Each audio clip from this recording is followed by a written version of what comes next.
তিনটা মশলা দিয়া চিংড়ি বুনা শেষ। বিসমিল্লাহ, সেই মজা। আজকে তিনটা মশলা দিয়া চিংড়ি ভুনা করবো, তাইলে চিংড়ির আসল স্বাদ পাওয়া যায়। এবার চিংড়িটা ধুইয়া কুইটালাম। এগুলো কিন্তু খালের চিংড়ি।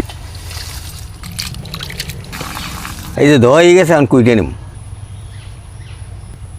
খালি কলাটা হালাই দিতে আসি, আর কিছু হালাম না। চিংড়িগুলা কটা শেষ, এখন রান্না করবো। তেল গরম হয়েছে, এখন মাছটা ভাজিয়ে লই। খয়রি কেলার করে ভাজিয়ে নিতে হইবে। মাছটা খয়রি কেলার হয়ে গেছে, এখন এক সাইড করিয়া মশলাগুলা কষাই নিম। পেঁয়াজ কুচি,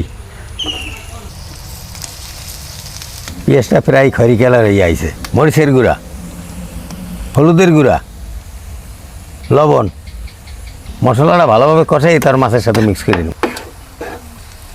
পানি। ছুটি কিন্তু শেষ হয়ে যাইতেছে। বাজার থেকে এরকম খালের চিংড়ি নিয়ে অল্প মশলা দিয়া রান্না করে খাইয়ে দিবেন। এখন মাছটা মিক্স করে নেব। পানি দিয়ে দেব।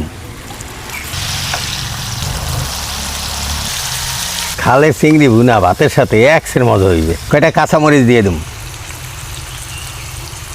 3 মশলাই রান্না করছি, হলুদ, মরিচ, পেঁয়াজ আর লবণ তো সব তরকারিতেই দিতে হয়। 3টে মশলা দিয়ে চিংড়ি বুনা শেষ, এখন ভাতের সাথে খামো। বিসমিল্লাহ, সেই মজা।